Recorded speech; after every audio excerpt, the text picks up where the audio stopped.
We just want to help people and just not have to fight with the city every step of the way. That's Carrie Stewart, board president at Hope Harbor, a nonprofit focusing on sober transitional housing. One of the two nonprofits filing a federal lawsuit against the city of Hillsdale. Good evening, everyone. I'm David Andrews. Ann is off tonight.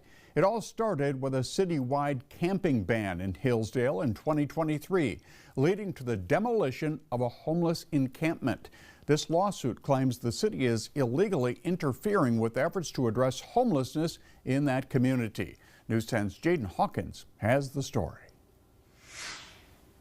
Brent Gale has faced all kinds of adversity, including addiction, homelessness, and recently the demolition of Camp Hope in Hillsdale, where he had been staying. But through that adversity, he is now 10 months sober, and he credits that to his time at Hope Harbor, a transitional and sober living facility in Hillsdale. It was the backbone and the structure that I needed, the support that allowed me to get away from the street life and drug addiction and everything else. But yet again, his housing situation is at risk. The Hope Harbor Board is filing a federal lawsuit against the city of Hillsdale, seeking injunctions and damages against the city. It claims the city illegally refused zoning requests, imposed thousands of dollars in fines, and even demanded a change of leadership at Hope Harbor. The plaintiff's lawyer says people in recovery are protected by the Federal Fair Housing Act and claims the city of Hillsdale is violating those protections by blocking permitting that would allow for transitional housing.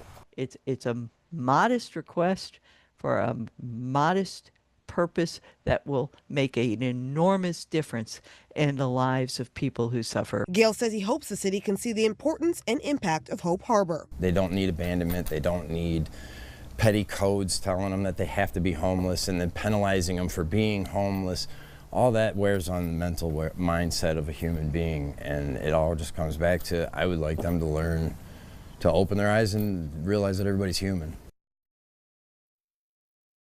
News 10 reached out to the city of Hillsdale for comment. The assistant city manager says the city has not yet formally received the lawsuit details, and attorneys have advised city officials not to comment on the matter.